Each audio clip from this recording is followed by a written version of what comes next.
Selamat pagi teman-teman semua. Selamat bertemu kembali hari ini.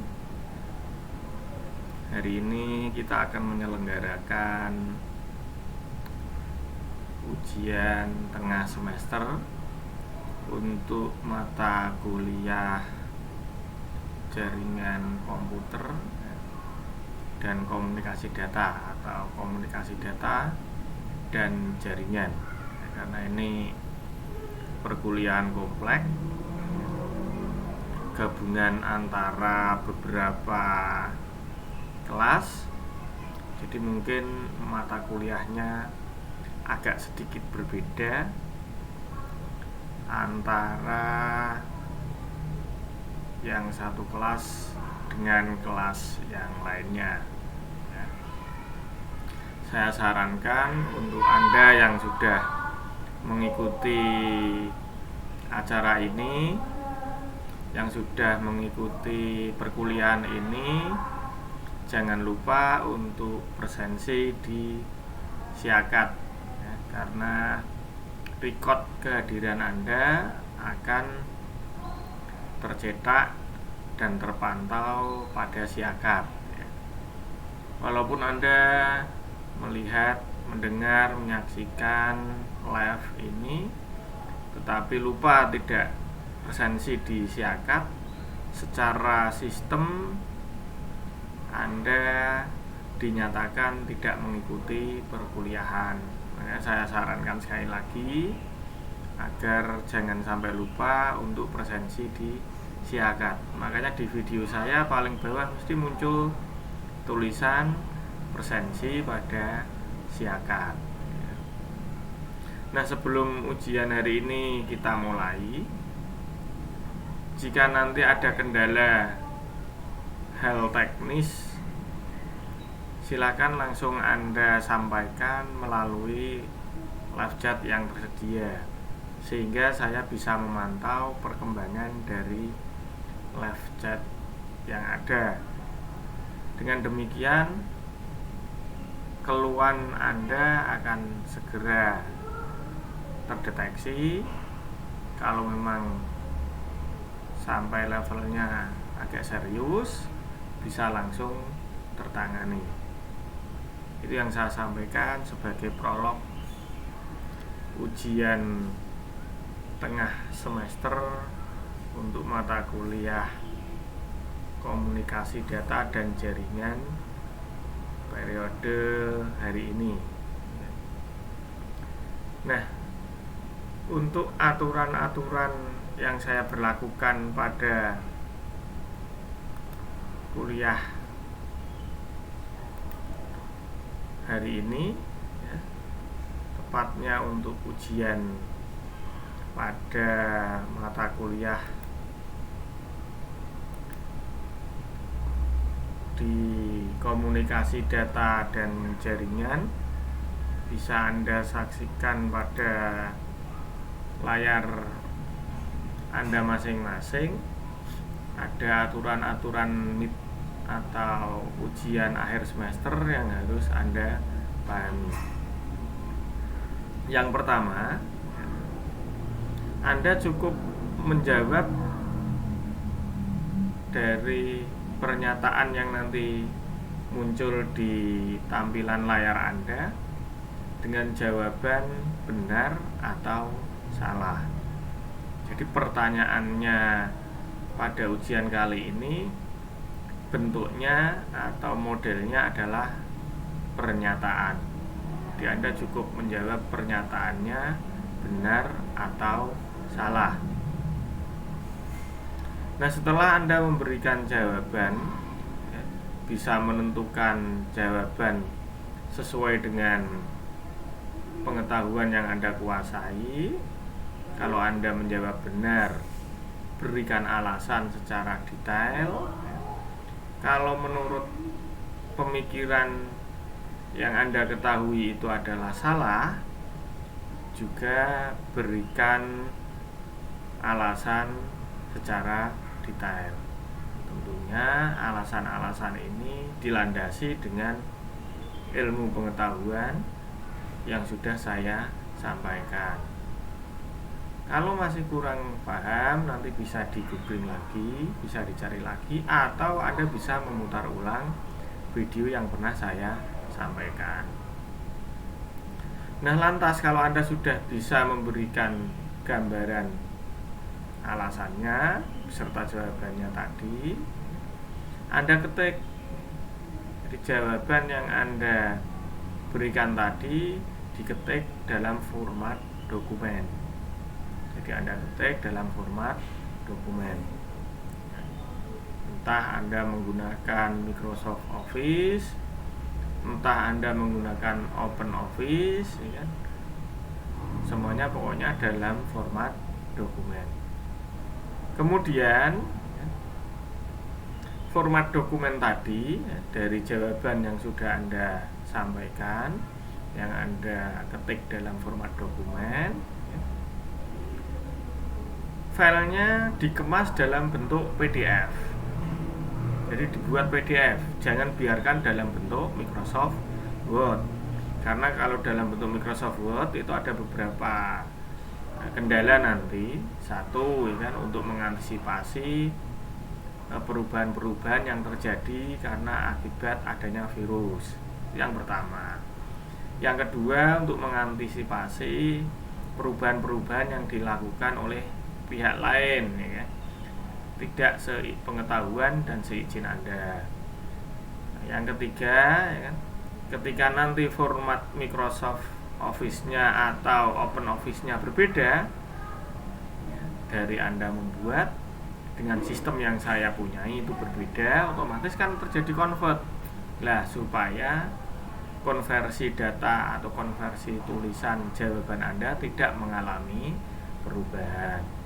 Tapi ketika Anda menggunakan format PDF, otomatis jawaban yang Anda kirimkan ke saya tidak akan berubah, baik jawabannya maupun format tulisannya.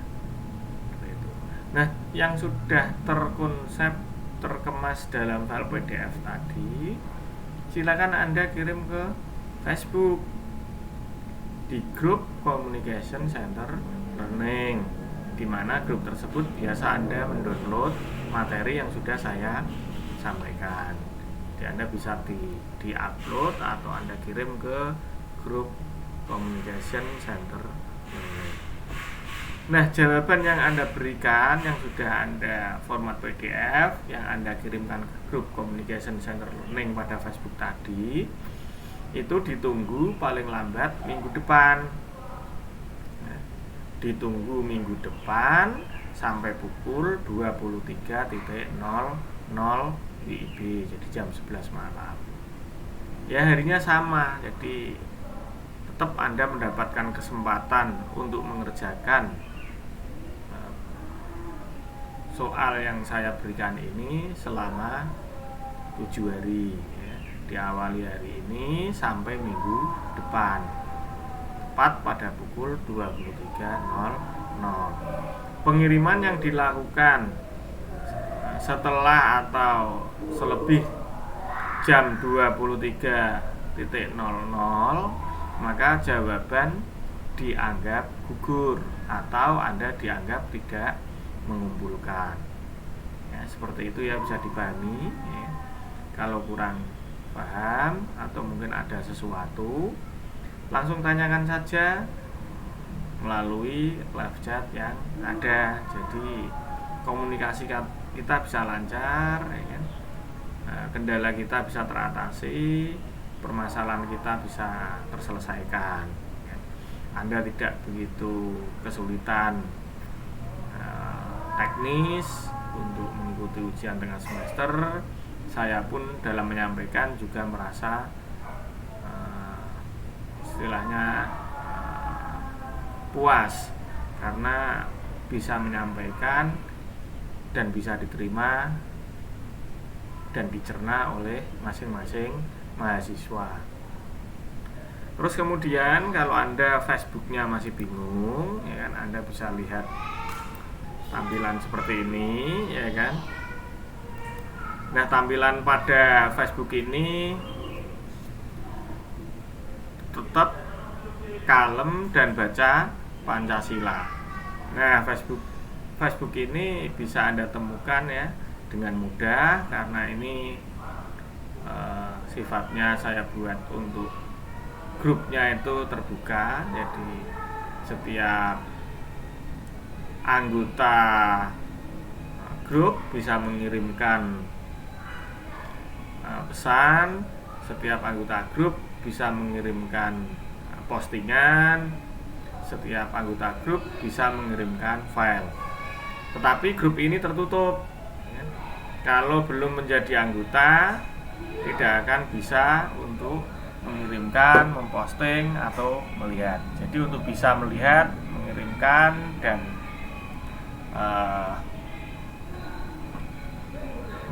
ini agak bising ya, mohon maaf. Ini kebetulan anak-anak main di rumah, jadi agak sedikit noise gangguannya. Lagi untuk jawaban Anda bisa Anda kirimkan ke grup Facebook ini, Communication Center Learning. Bagi Anda yang belum tergabung dalam grup ini, silakan nanti bergabung, akan saya approve ya. Jawaban akan saya tunggu selama 1 minggu ke depan.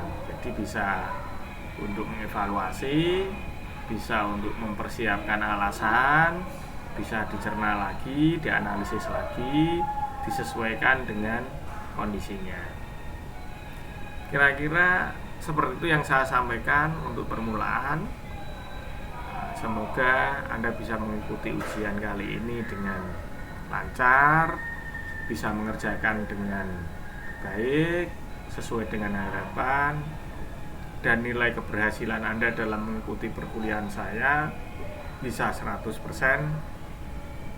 bisa tercapai. Saya puas dalam mengajar, Anda juga puas dalam menerima perkuliahan.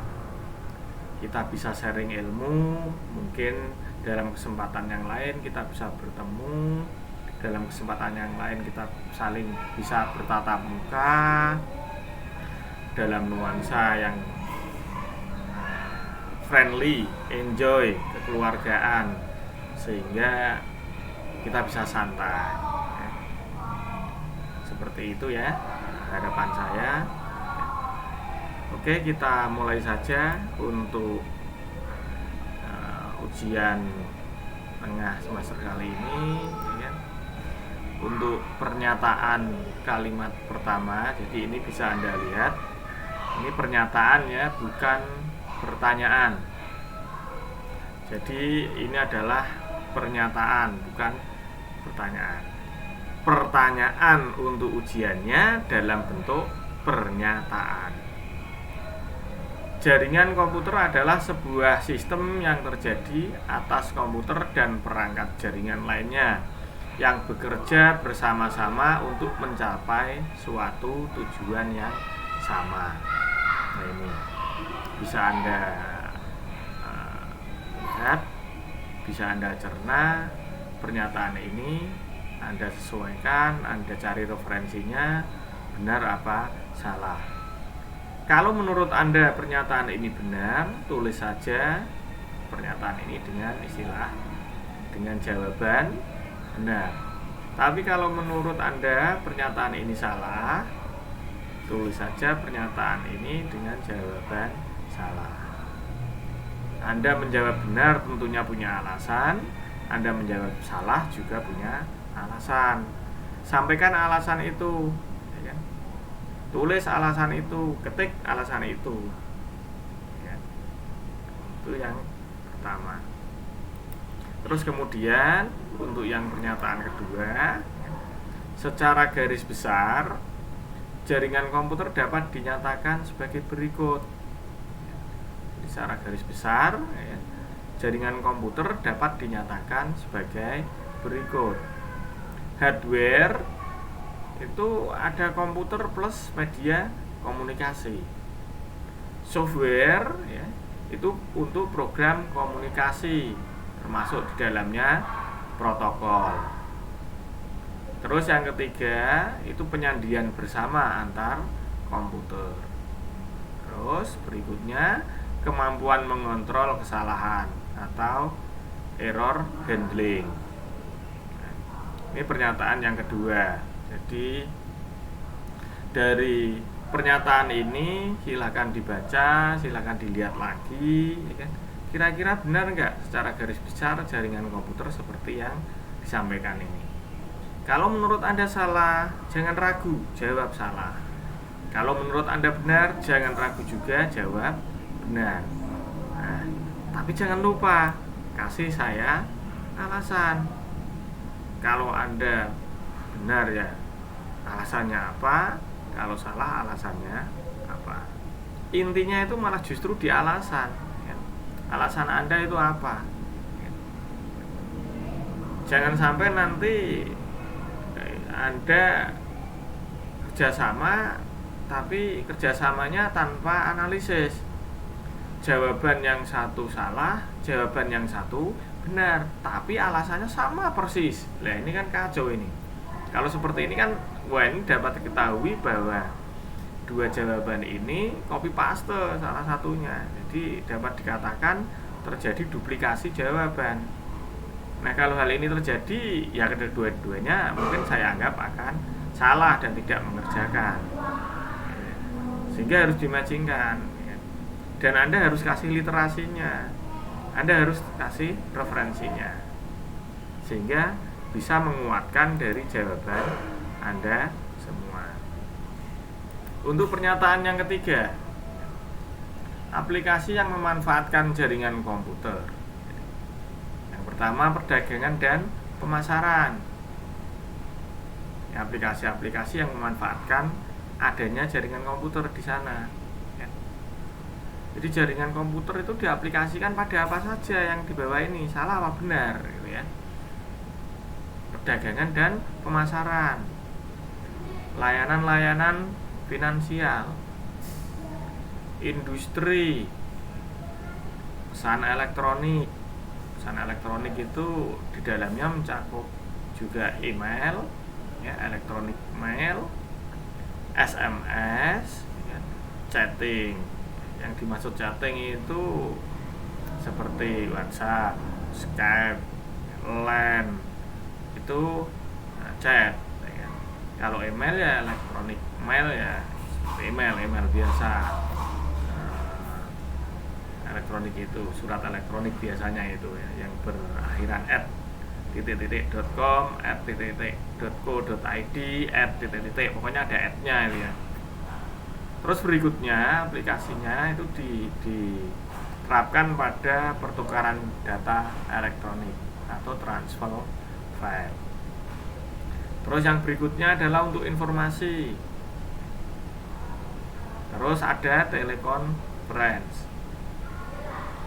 ada telepon seluler, dan ada TV kabel. Nah dari semua yang saya sajikan ini mengaplikasikan memanfaatkan jaringan komputer apa tidak? Kalau ada salah satu dari yang saya sebutkan di bawah itu tidak merupakan tidak memanfaatkan dan mengaplikasikan jaringan komputer, ya berarti jawab dengan jawaban salah. Tapi kalau seluruh yang saya tuliskan di situ memanfaatkan dan mengaplikasikan jaringan komputer, ya tulis dengan benar. Lalu kasih saya contoh-contohnya, kasih alasan-alasan. Seperti itu cara menjawabnya. Terus kemudian untuk pernyataan yang keempat, klasifikasi jaringan komputer meliputi Local Area Network atau LAN,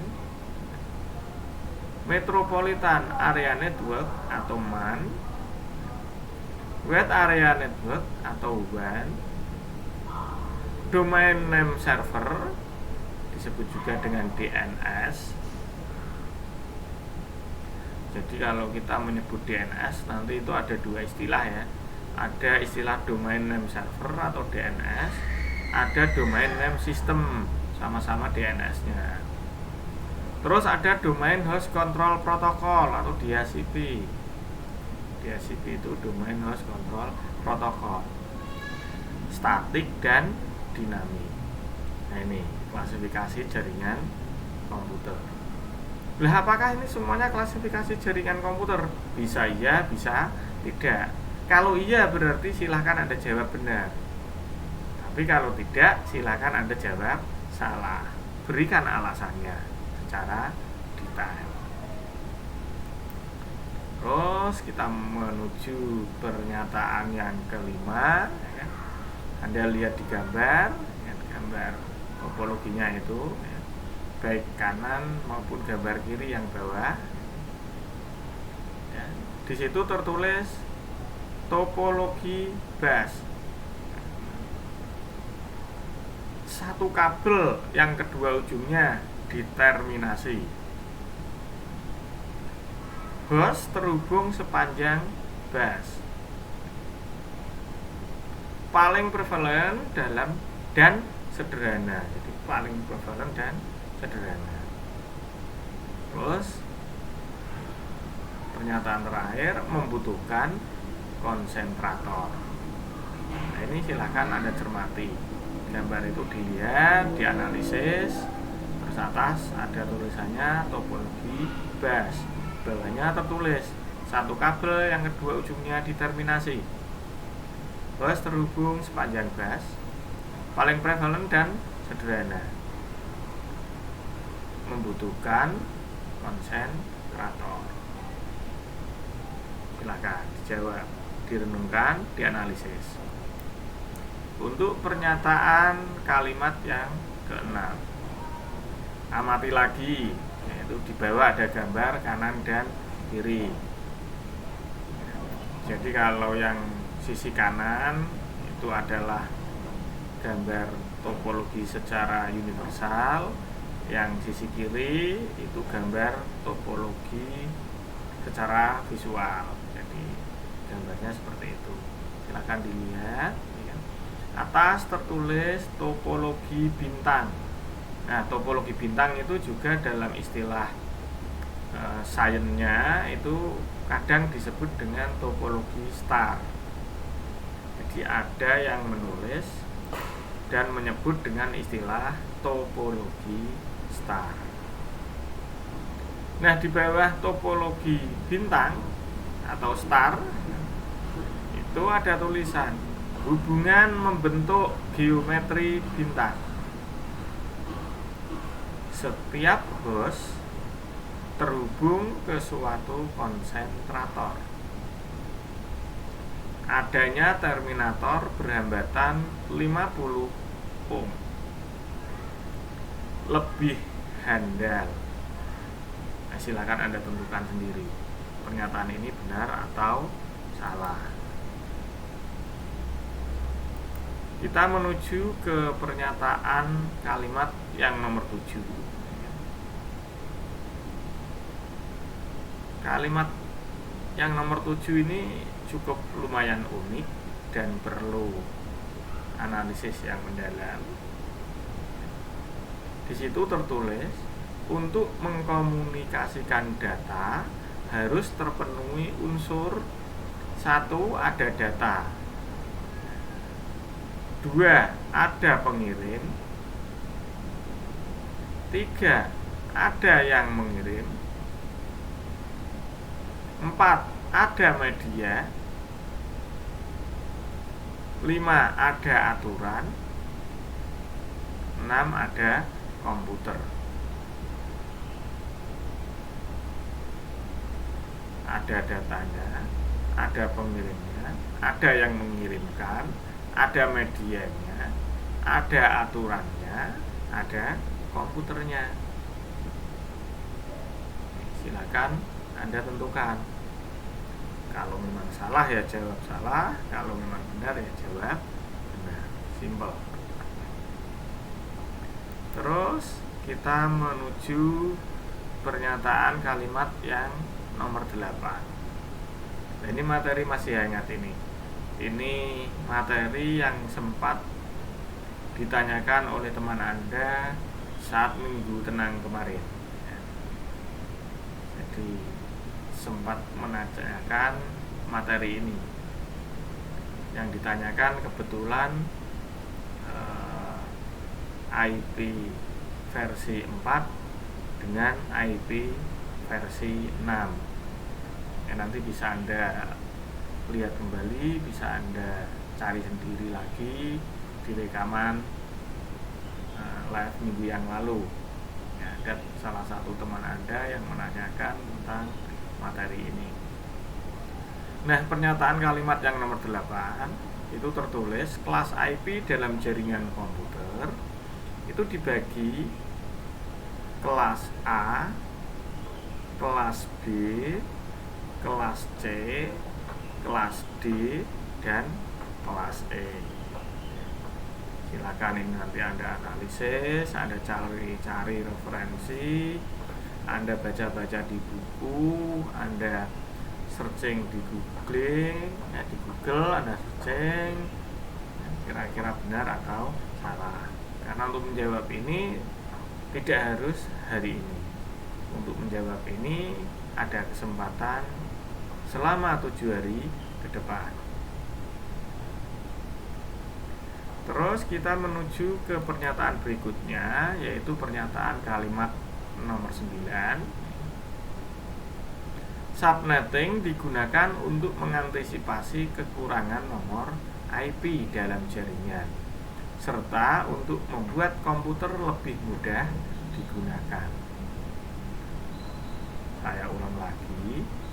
Subnetting digunakan untuk mengantisipasi kekurangan nomor IP dalam jaringan, serta untuk membuat komputer lebih mudah digunakan.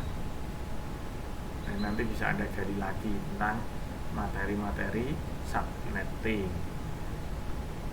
Terus kita lanjutkan pernyataan berikutnya, yaitu pernyataan nomor 10 atau pernyataan terakhir. Jadi dalam pernyataan ini tertulis cara membuat subnetting yaitu dengan cara membagi dua alamat network atau network address dengan dua bagian. Jadi network addressnya dibagi menjadi dua. Nah, dalam materi sebelum minggu tenang kemarin saya menjelaskan di kelas materi IP untuk pengalamatan itu berdasarkan kelasnya ya. Kalau kelas A, kelas B, kelas C itu pembagiannya beda-beda. Kita asumsikan kelas B saja lah. Kelas B 2 bagian depan itu disebut dengan network ID. Terus 2 bagian belakang itu disebut dengan host ID. Nah, dalam pernyataan 10 ini berkaitan dengan subnetting, yaitu subnetting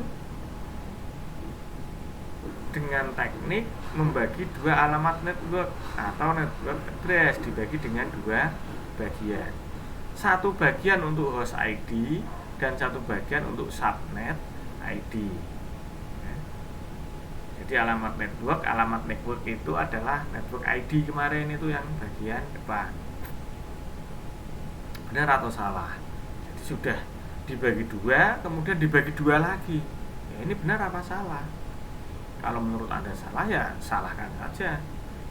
Tapi kalau menurut Anda benar, ya silahkan kasih alasannya. Ya. Begitupun juga yang menyalahkan tadi harus disertai dengan alasannya. Mungkin itu yang bisa saya sampaikan untuk ujian akhir semester kali ini. Dari 10 pernyataan yang tersaji, Anda cukup menjawab benar atau salah. Kalau sudah menentukan benar atau salah, tentunya Anda punya argumen. Nah, argumen itu silakan Anda ketik, Anda jadikan format PDF. Lalu jawaban yang sudah terformat dalam PDF silahkan Anda kirim ke grup Facebook Communication Center Learning. Itu saja yang mungkin bisa saya sampaikan. Kurang lebihnya mohon maaf. Sekali lagi, hari ini untuk pertemuan ujian tengah semester Saya ucapkan selamat mengerjakan. Semoga Anda berhasil dalam ujian kali ini dan mendapatkan hasil yang sangat memuaskan. Dari saya akhiri dengan ucapan terima kasih. Selamat pagi.